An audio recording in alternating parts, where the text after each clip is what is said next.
How I built a $50,000 strategy that profited during the recent crypto crash. 6 years ago, I thought market crashes were just something you had to endure. When everything dropped, you went into a drawdown. That was it. Everyone loses money together, everyone waits it out primarily, or they exit basically at the bottom. But somewhere along the way, I started asking a different question. What if you didn't have to care about whether the market goes up or down? What if there was actually a completely different approach that profits either way? And I'm not just talking about shorting and then you're trying to capture the down move. So I went searching. Since then, I've deployed 50,000 into a market neutral momentum strategy. You might be wondering, what does this market neutral actually mean? Simply put, I go long the strongest tokens and I short the weakest ones at the exact same time. If the market crashes, then my shorts profit. If it pumps, then my longs profit. I'm not necessarily betting on direction, I'm betting on the spread difference between winners and losers. And this is what's resulted in the equity curve that I just showed above. This was using an account using $10,000. Obviously, since then I've added more money, and this is just the kind of historical preview. I'm going to show you some live performance in just a second. This is actually how you can kind of visualize it. Now, this visualization is from AHL or Man AHL. It's one of the biggest kind of quant firms, I guess, and they've been obviously a big kind of pioneer in the space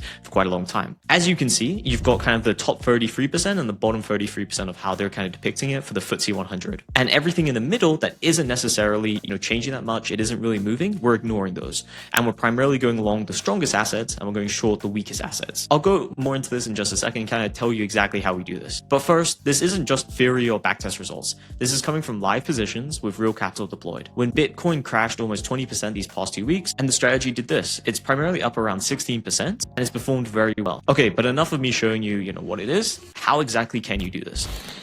So here are some of the core principles around building these sort of strategies. First, you need to start to begin to think in cross-sectional instead of just directional. So what this really means is most traders try to predict if the stock is going to go, or the crypto, sorry, if it's going to go up or it's going to go down. That's it.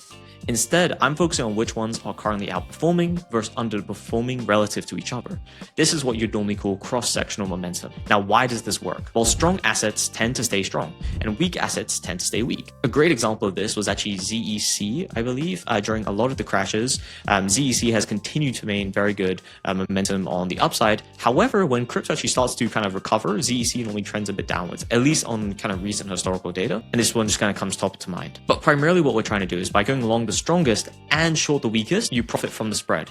In some very rudimentary ways, it's kind of like an arbitrage if you want to think about it like that. So this means regardless of overall market direction, you can be kind of capturing that spread and making some money. This has worked across markets for quite a long period of time. And some of the biggest funds, such as I mentioned before, Man HL has kind of fully documented it. As they mentioned, it's quite common, but I think for retail traders, it's not that much of a common strategy to at least employ, unless you have some education or, you've kind of found it your own ways. Normally, this is done with a group of equities, but in this case, we're doing with a group of tokens or cryptos, etc. And we're looking at relative performance. So you'll need to have a way of looking at relative performance. There can be different ways of doing this. You can do momentum scores, you can just do change percentages, etc. And lastly, this is primarily market neutral. I'll explain more about that in just a second as well, because that's one of the core principles. Now, next is market neutral equals you can sleep better at night.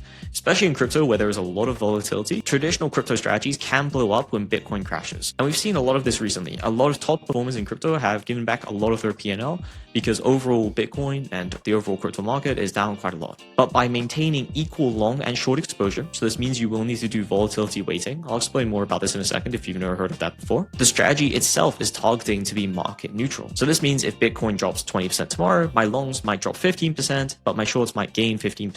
The goal here is that when the market sells off, losses on the long side are partially offset by gains on the short side, reducing sensitivity to overall direction. And normally the net result is going to be minimal impact. But as I was kind of saying earlier, kind of profiting that spread, depending on how you kind of have it structured. And next, the part that's very important for all of this is volatility targeting instead of equal weighting. This is really important because not all cryptos are the same. Some move 5% on a day and others move 50% in a day. So if you weight them equally, the volatile ones are going to dominate your risk profile. The solution to this is you want volatility targeted position sizing.